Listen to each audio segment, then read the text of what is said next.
Hi, I'm Monty McKinnon, and today we're not building a guitar. Today we're improving the look of the house, and we're going to be working on these pillars, and we're going to be using some molding to go around these pillars, and I want to show you how we do that, how we prep for that, how we cut the 45s, how we make it fit, and all the little tricks that are going to be necessary in order to make these pillars look really spectacular. Now take a look at what we're dealing with here, because these have already been painted, and on the top there's goops of paint and it's just not flush. So here's what we do. First thing you need is you need a chisel. So this is a 1-inch chisel, and what we're going to do right now is make this thing nice and flat. So let's do that. Here's what we do to do this. We take the chisel, it's sharp, very nice, and keep it level, and just slide it along ever so slightly until you get it down flush with the wood and there's no paint buildup. I took off a little too much wood there. Now this will ensure when you do this that down in here you're going to get a nice tight fit. So just to make sure we've got everything perfect, I've got some sandpaper. And what I do with the sandpaper, by the way, is I take a piece of sandpaper and there it is there. So I like to fold it into 3. That lets me get into the corner and I don't waste any sandpaper. So let's give this a shot.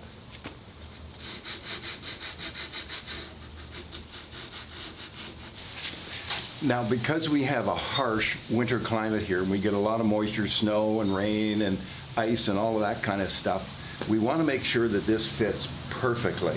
So the molding that I have, and I didn't choose this, this was my wife's project. So here's a piece of molding, and it's going to fit right in here like that.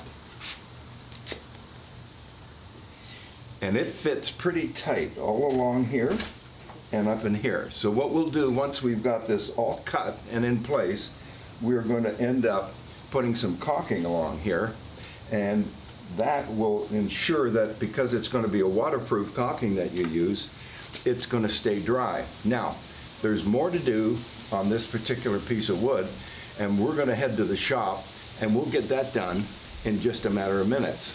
This is the molding that is going to go around the base. So it's going to be built up bigger on the lower end of the base, and you'll see us do that, and then you'll see the final product eventually when we get it all done and painted. And where we're going to end up putting all of this wood here, there's all kinds of it, and we've got the base over here, so we've got to do all of this. Now, for the prep on this, I take a piece of sandpaper, as I showed you outside, and I simply fold it into 3. And the reason I do that is because it's much easier to use all of the sandpaper. You use that side, you use this side, you can then fold it back in again, and you've got another clear side that you can use. Now, I have already sanded these boards down, and that's good. So we're ready to go. Now, just so you know, I've sanded it all along the top, the front that you're going to see. I've also sanded the back, because the back is what I want to be sure that I put some preservative on there, because if it's going to get moisture in the back during the winter months or whatever, that's where it's going to rot. So in order to prevent that, I bought a cheap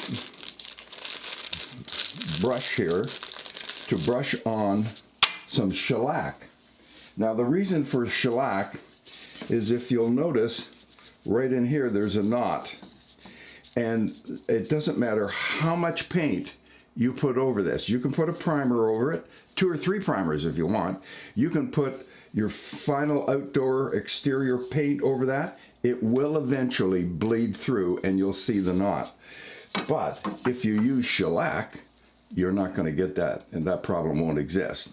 So as I've opened up a can of shellac, and we're going to put the shellac on. It won't take any time for this to dry. I put my glasses on to make sure I get good coverage of everything. And so I'm going to start with this molding that goes around the top of the pillar.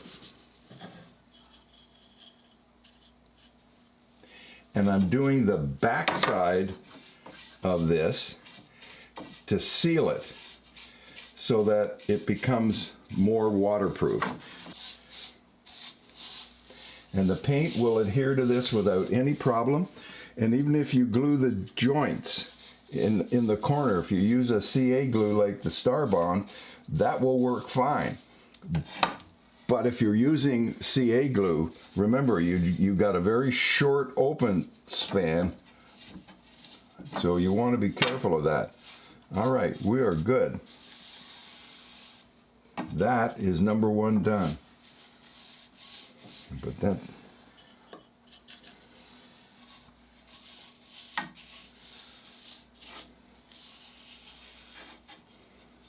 Now the purpose of this brush is simply to put on the shellac. When I'm done, I'm not cleaning it. It's into the garbage.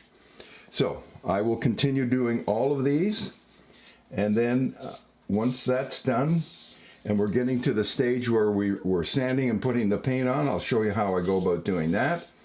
And then we'll start, once the paint is on, we're going to measure each of the posts and the pillars and start cutting our miters and start piecing it together. So that's it for this video. Thank you so much for joining me. I'm happy you're here. Please subscribe if you haven't already, and by all means, hit the like button, and I'll see you in another video. Thanks very much. Bye for now.